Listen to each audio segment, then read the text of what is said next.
दिनै मागथाइगाव इउएन एकाडेमि फरायसालियाव रंजानाय सोमजिदों। 26 फरायसाफोरा मेट्रिक आनजादखौ उथ्रिसारदों। दिनै आसाम सेबा बर्डनि मेट्रिक आनजादनि रिजाल्ट। गोबां फरायसा गथ'फोरनि उथ्रिसारनायाव फोरोंगिरिफोरजों लोगोसे बिमा-बिफाफोराबो रंजाखांनाय सोमजिखांदों। गसाइगाव महकुमानि सिङाव थानाय 1 नं मागथाइगाव गामिनि मागथाइगाव उपेन्द्रनाथ नेशनेल एकाडेमियावबो गासै 26 फरायसाफ्रा मोजां मासि लानानै उथ्रिसारनो हादों आरो फरायसालि नाङैनो रंजानाय लाबोदों।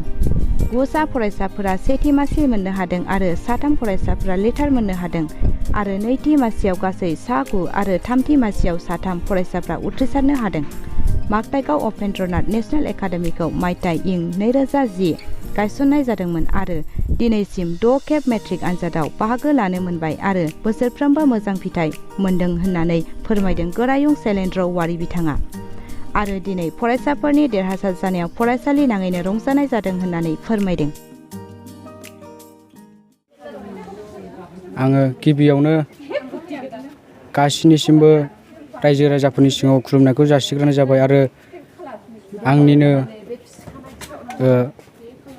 गिबिनिफ्राय फरायबोनाय फरायसालिनि फोरोंगिरिफोरनिसिम जोबोर खुलुमनाय बा हामबायखौ जासिहरग्रोनाय जाबाय। दिनै आङो मेट्रिक फरिखा होनानैहाय दिनै रिजाल्टखौ मोननो हाबाय आरो आंनि रिजाल्टनि मार्कआ एसे मोजाङैनो जानानै थांबाय, जायनि थाखाय मोननै लेटार इमेल आरो इंलिसाव गासै पारसेन्टआ 74.33 जादों। बेखौहाय आङो आंनिनो पेरेन्टस बा आइ आफा आरो फोरोंगिरि सारमोननि अननायावहाय बेफोरखौ जादों होननानै सानो। नों मा जानो गोसो दं इयुनाव थांखिया मा? इन्जिनियार। आङो बेखौनो बुंगोन, आंनिनो बा फरायसालिनि इयुननि जा फाइनाल होगोनफोर फरायबोगासिनो दं, बिसोरो मोजाङैनो मोजां फल' खालामनानै बा जोंनिफ्राय बांसिनखौ मोजाङै फरायनानै उथ्रिसारनो हायो। बेखौनो दिनै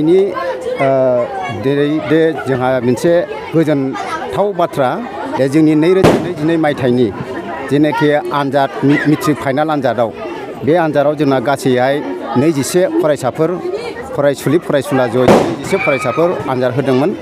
दा बिनि गेजेरावनो जोंहा दिनै बिनि गेजेराव 9 फरायसाफोरा सेथि थाखोआव उथ्रिसारनो हादों आरो लोगोसे 9 फरायसाफ्रा नैथि थाखोआव, बिनिफ्राय 3 फरायसाफ्रा थामथि थाखोआव उथ्रिसारनो हादों।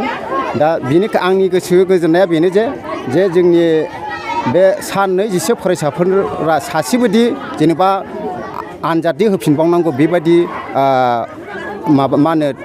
परिस्थितिया थायाखै। गासैबो पास जानायनि थाखाय आंहा गोजोननाय दं।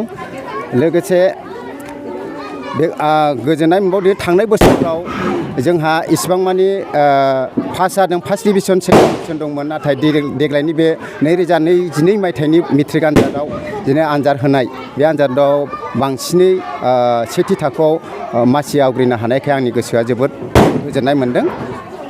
फरायसालियावहाय फैबाय थानाय फरायसाफोरनि थाखाय माबायदि फोरोंथायनि राहा लागासिनो नोंथाङा?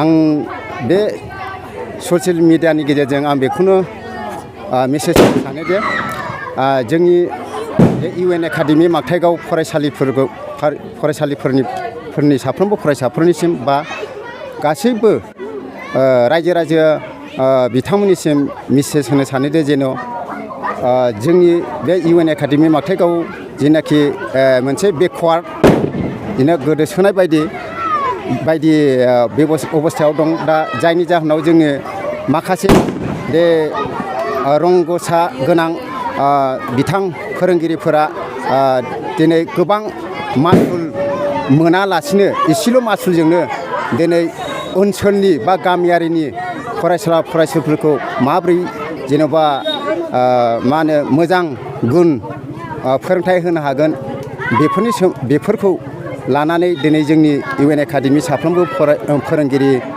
बिथांमोना नाजाबोगासिनो दं। आरो बेखौनो आरो बुंनो सानबावदे जोङो फैगोन जेनेबा बोसोरफ्रावबो जाहाथे दिनैनि जेसेबां मानि गोजोननाय मोनो, जाहाथे बिनिफ्राय बांसिनै जोङो जा फरायसाफोरखौ मोजाङै फोरोंथाइ गुनखौ होनानै आरो साबसिनै जों फिथाइफोरखौ मोननो हायो। बिनि थाखाय जोङो साफ्रोमबो जोंनि बे UN एकाडेमि मावथायगावनि फोरोंगिरिफोरखौ जाहाथे नाजायो बांसिनै बेखौ आं फोरोंगिरिफोर स्टाफखौ आंनि गोसो गोरबोनिफ्राय मेसेज होयो आरो गासैबो फरायसालिफोरनिसिमबो बेखौनो मेसेज होबावो जे जाहाथे जोङो फरायसाफोरखौ बिबान लानाय फोरोंगिरि सासे दायथ' लानाय हिसाबै जोङो साफ्रोमबो गाव गावनि जायनाखि रोंगौथि गोनां बे रोंगौथि गोनां गुनफोरखौ जाहाथे जोङो फरायसाफोरनो जोङो होयो आरो फैगोन जेनेरेसननि फरायसुला फरायसाफोरखौ जोङो जाहाथे मुलुगाव बयजोंबो साफा साफा लेखा गोरों होननानै जोङो सिनायथिनो हायो। आंनि दिनै इयुन समनि फरायसाफोरखौ माबायदि फोरोंथाइ होनांगौनि जेनाखि गुन गोनां फरायसा खालामनांगौ बिनि फंनैसो बुंनाया बेनो।